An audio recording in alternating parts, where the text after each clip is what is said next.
আসসালামু আলাইকুম। স্বাগতম জানাচ্ছি বাইনারি ইউনিভার্সে। তো আজকের ভিডিওতে আমরা বিভিন্ন টাইপের এরর সম্পর্কে জানব। তো জাভাস্ক্রিপ্টে যদি আমরা কোনো এররে পড়ি, সেটা আমরা ৪-৫ ভাবে আমরা সলভ করার চেষ্টা করতে পারি। এক হচ্ছে কিছুক্ষণ কোড করার পর কনসোল লগ করে দেখতে পারি যে কোডগুলা ঠিক আছে কিনা। তারপর আরেকটা হচ্ছে আমরা ব্রেক পয়েন্ট দিয়ে চেক করতে পারি যে কেন এররটা আসতেছে। তবে আরেকটা হচ্ছে ডিবাগার ইউজ করতে পারি। সেটা হচ্ছে যে কোডের মাঝখানে এখানে ডিবাগার বলতে কোনো এরর ইউজ আগে সেটাকে আপাতত ডিবাগ করে তুমি আমাকে কোনো একটা আউটপুট পাঠাও। এটা সচরাচর আমরা ইউজ করব না, এর কারণ এটা একটা আনমিনিংফুল জিনিস, সেইজন্য। তবে একটা হচ্ছে ফরওয়ার্ড ট্রেকিং বলতে আমরা এই ডিবাগেই যাব। ডিবাগে গিয়ে আমরা এই একে আমরা চেক করে দেখব যে সমস্যাটা কোথায়। একটা হচ্ছে ব্যাকওয়ার্ড টেকিং বলতে আমরা এই যে একটা লাইন কোড করছি, কোড করে এই একটা লাইন কোড কাটবো। কেটে দেখবো যে আসলে প্রবলেমটা কোন জায়গা থেকে শুরু হইছে। এই লাইন কোডটা কাটলে কি সলভ হয় নাই। তারপর আরেকটা লাইন কাটবো, দেখবো এটা থেকে এই লাইনটা কাটলে সলভ হয় কিনা। তো সাপোজ আমি একটা ওয়েবসাইট বানালাম। ওয়েবসাইটে মনে করি যে আমি এইটা। তো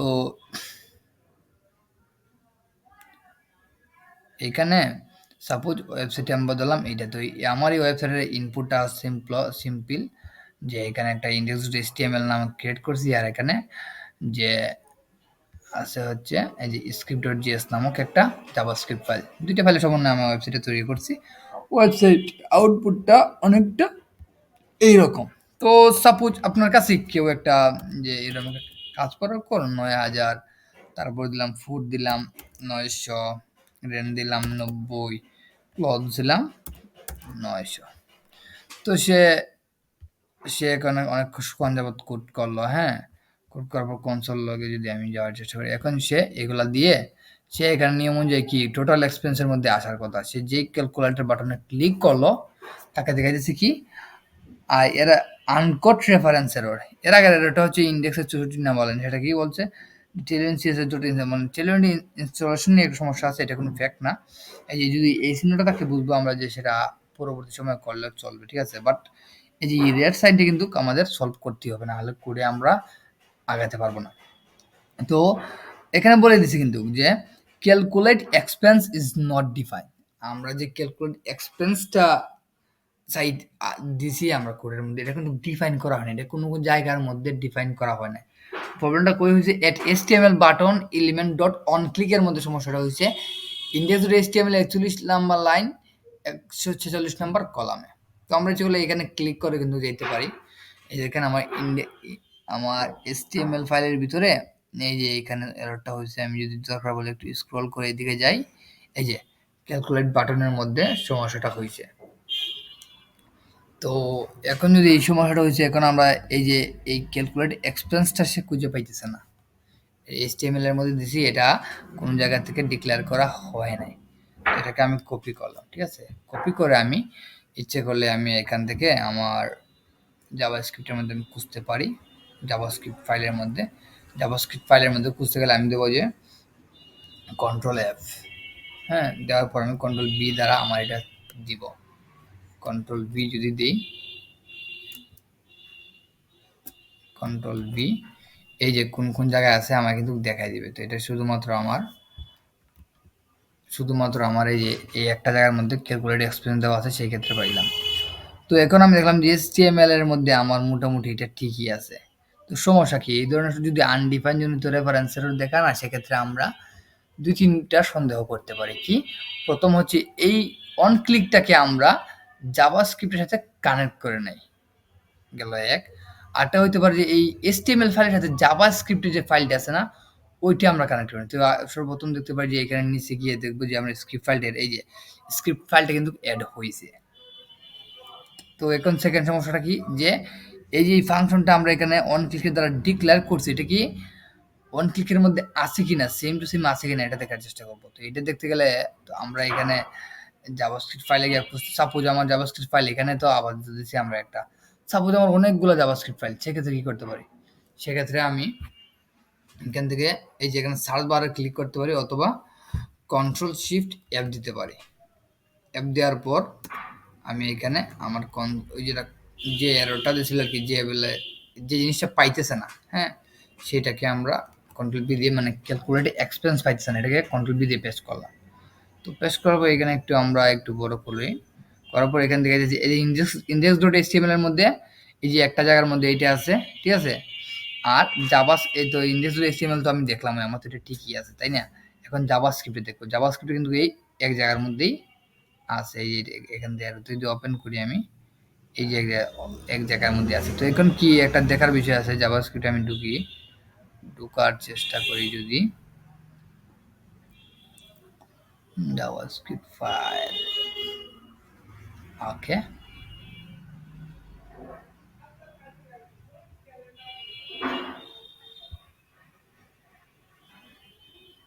এই জাভাস্ক্রিপ্টের মধ্যে এই এক জায়গার মধ্যে আছে। তো আমি এটাকে কপি করলাম, ঠিক আছে। এখানে কিন্তু অলরেডি চোখে পড়ার কথা, সমস্যাটা কি দেখেন, এখানে কিন্তু দেখাই দিয়েছে এই যে এখানে ক্যালকুলেট, এখানে কিন্তু ছোট হাতেরই দেওয়া আর এখানে কিন্তু বড় হাতেরই দেওয়া।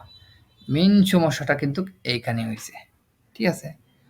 তো আমি যদি এখানে এখান থেকে তো চেষ্টা করবো আমরা অলওয়েজ ফাংশনটাকে কপি করে আমরা পেস্ট করার। তো এটাকে আমি এখানে এনে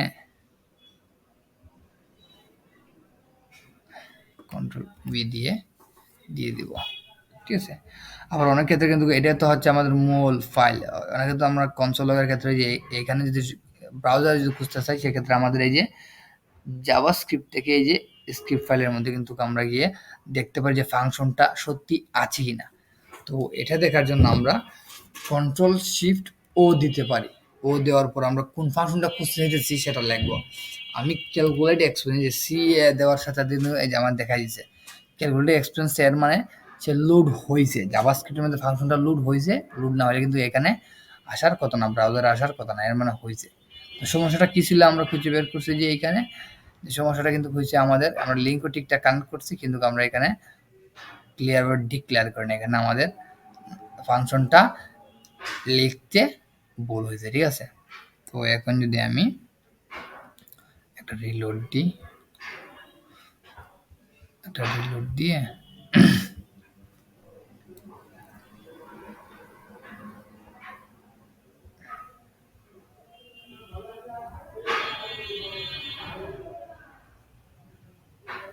আচ্ছা একটা রিলোড দিয়ে এখন দিলাম যে ৯,৯৯০।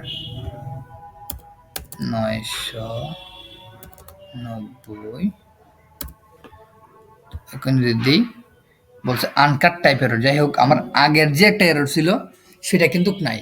তো রেফারেন্স এররটা কি আমরা মোটামুটি একটা আন্দাজ করে ফেলতে পারছি, যে রেফারেন্স এররটা হচ্ছে আমরা যদি কোনো ওয়েবসাইটের মধ্যে কোনো একটা ফাংশন দিই অথবা কোনো একটা মান দিই, ঠিক আছে, সেটা যদি আমরা ডিক্লেয়ার না করি, সঠিকভাবে আমরা ডিক্লেয়ার না করি, সেক্ষেত্রে আমাদের কিন্তু রেফারেন্স এররটা দেখায়।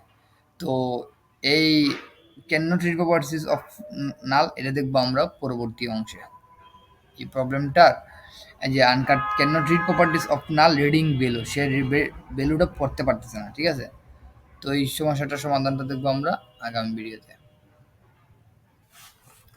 তো এখানে কি দেখলাম আমরা, can not read properties of null, যে সে প্রপার্টিকে পড়তে পারতেছে না, নাল থেকে সে নাল পাইছে, রিডিং ভ্যালু, ভ্যালুটাকে পড়ো। তো আমরা ভ্যালু ভ্যালু দিয়ে বের করতাম, আমরা কোথা থেকে বের করতাম, আমরা নাল থেকে ভ্যালুটা পাইতেছি, সেক্ষেত্রে আমরা কি করতে পারি। তো এটা খুঁজে বের করার জন্য আমরা এই যে এখানে কিন্তু দিচ্ছে HTML অন ক্লিকের মধ্যে ইন্ডিয়ার HTML 41 নম্বর লাইনে, তো আমরা এখানে ঢুকতে পারি।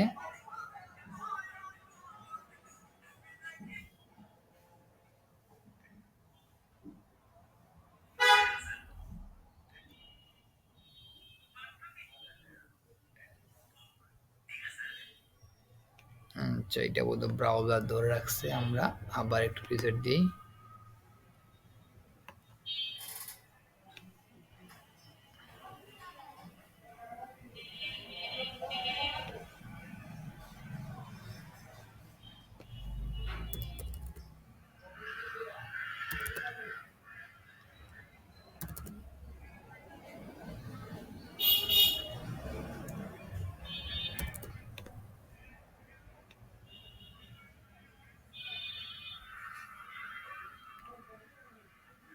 আচ্ছা, আমাদের আগের রেফারেন্স এররটা কিন্তু চলে গেছে।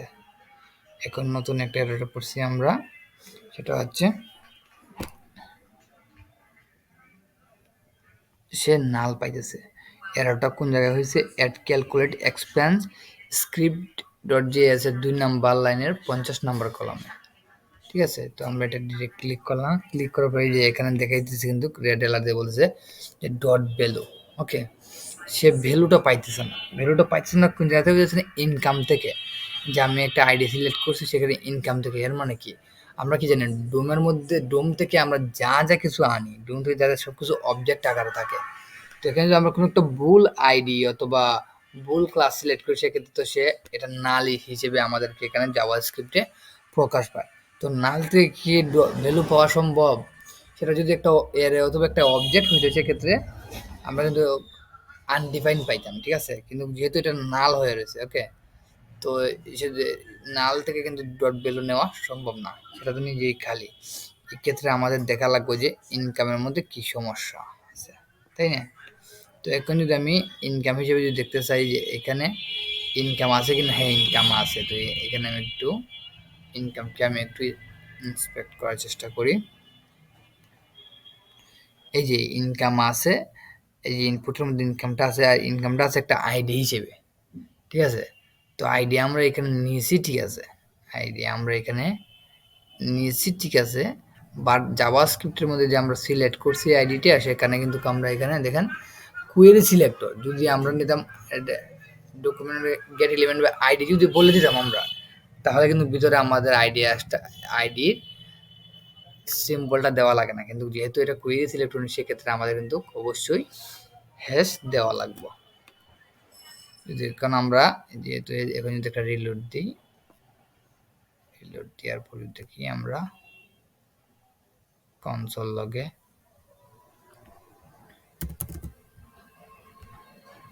90 90 90, এখন বলতেছে আমাদের 3 নাম্বার লাইন সমস্যা। তো 3 নাম্বার লাইনে কি, যদি আমরা আবার ঢুকি চেষ্টা করি, তো 3 নাম্বার লাইনে কিন্তু সেম সমস্যা, যে কোয়েরি সিলেক্টর এখানে হ্যাশ দিছি না। 4 নাম্বার লাইনে সেম সমস্যা, আমরা হ্যাশ দিছি না। তো এগুলো আমরা হ্যাশটা একটু দিয়ে আসি। এই যে এটার মধ্যে হ্যাশ দিছি না, সেক্ষেত্রে এখানে ভ্যালু খুঁজে পাইতেছেন আর কি। তারপর এটার মধ্যে আমরা হ্যাশ দেই নাই। ঠিক আছে, তো সবগুলার ভ্যালু এখন পড়তে পারতেছে। এখন আশা করি সমস্যা হওয়ার কথা না। এটার ভ্যালু পড়তে পারতেছে, এটার ভ্যালু পড়তে পারতেছে, এটার ভ্যালু পড়তে পারতেছে। হুম, আচ্ছা, এখন আবার রিসেট দিলাম একটা। রিসেট দিয়ে যদি আমি এখানে আমার মানগুলা দেওয়ার চেষ্টা করি,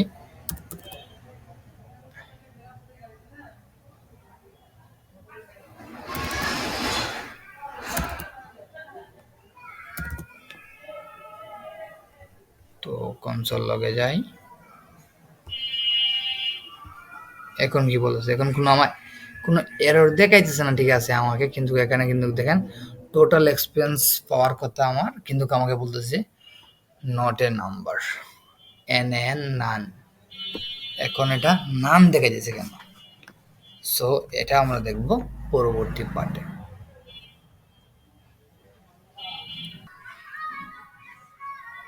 তো নট এ নাম্বার, এখন এটা যদি সলভ করতে চাই, এতক্ষণ তো আমাদেরকে ডিবাগ কনসোলে, এখানে যে আমাদের ব্রাউজার কনসোল আছে না, সেখানে কিন্তু আমরা ইন্সপেক্ট করলে আমরা এররটা কি জানতে পারতাম। এখন তো সেটা জানার কোনো উপায় নাই। এখন কি করতে পারি? তো এখন প্রথমে আমাদেরকে দেখা লাগবে যে এররটা কোন জায়গা থেকে শুরু হয়েছে।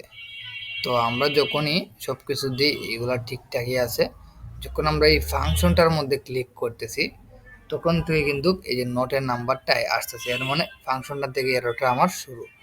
সেক্ষেত্রে আমি আমার এই ক্যালকুলেট ফাংশন আছে না, যেটাতে এররটা শুরু হয়, এটাকে একটু ইন্সপেক্ট করব।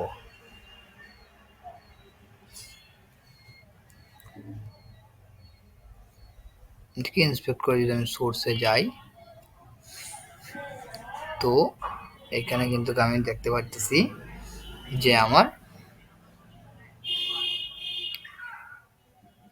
জাভা স্ক্রিপ্টের এই যে ফাংশনটা হচ্ছে এইটা, ক্যালকুলেট এক্সপেন্স ফাংশনটা হচ্ছে এইটা, এখান থেকে এররটা শুরু। তো আমি এটাকে এখন আমি ডিবাগ করব, যেটাকে বলে ফরওয়ার্ড ট্র্যাকিং। ওকে, আমি এটা ডিবাগ করে দেখবো যে আসলে হইতেছে এটা কি। তো এখানে আমি আমার পয়েন্টারটা রেখে আমি এখানে আবার দিলাম, দেওয়ার পর কি হয়েছে এখানে আসছে। তো আসার পর যদি আমি নেক্সট স্টেপে যাই, এখান থেকে দেখেন আমার ইনকামটা কিন্তু ঠিকঠাক পাইছে। ইনকাম থেকে ডট ভ্যালু নিয়েছে, ইনকাম ইকুয়াল টু 900 সেট হয়েছে। এই যে ইনকামের মান কত, যদি আমি এখানে 400 রাখি 9 সময় দেখাইছে। তারপর আমি নেক্সট স্টেপে যাই যদি, তারপর এই যে ফুড 90, এই যে ফুডের মান 90 দিছি, 90 কিন্তু আমার পাইছে। তো সেই ক্ষেত্রে আমি যদি আবার আনি এখানে, আমারটা কিন্তু শো করছে। তো এরপর যদি আমি আবার নেক্সট স্টেপে যাই, তো এখানে রেন্ট ইকুয়াল টু 90, এটা কিন্তু আবার পাইছে। কিন্তু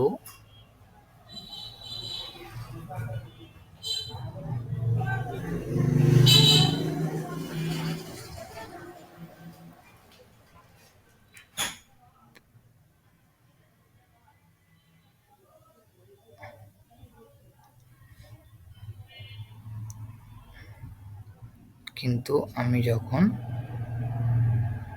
এখানে ক্লিক করব, তখন কিন্তু আমাকে ক্লথস এর মান দেখাইতেছে আনডিফাইন।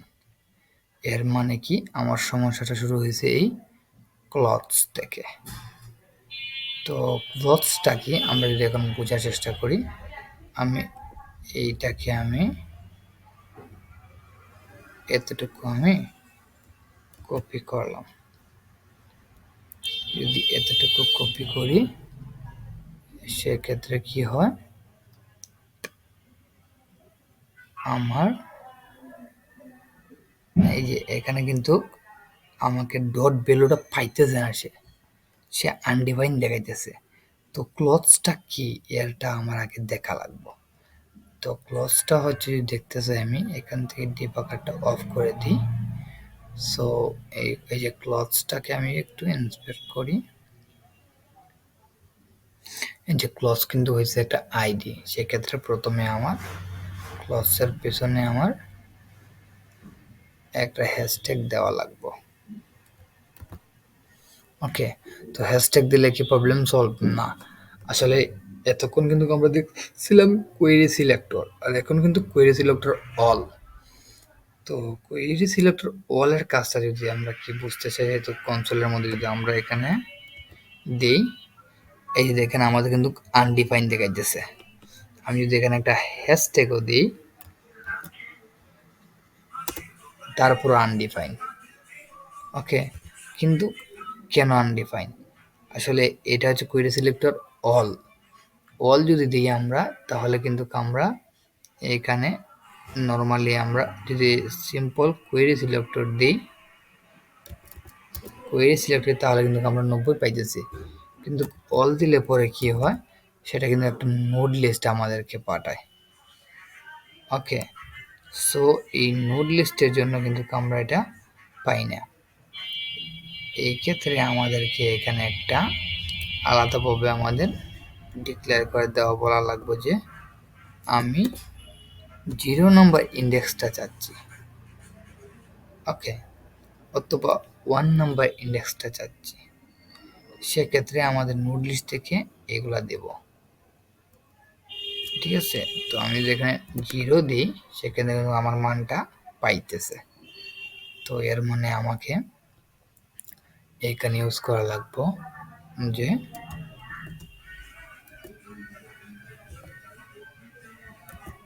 জিরো। তো এখন যদি আমি আমার রিলোড দিয়ে ফুড 990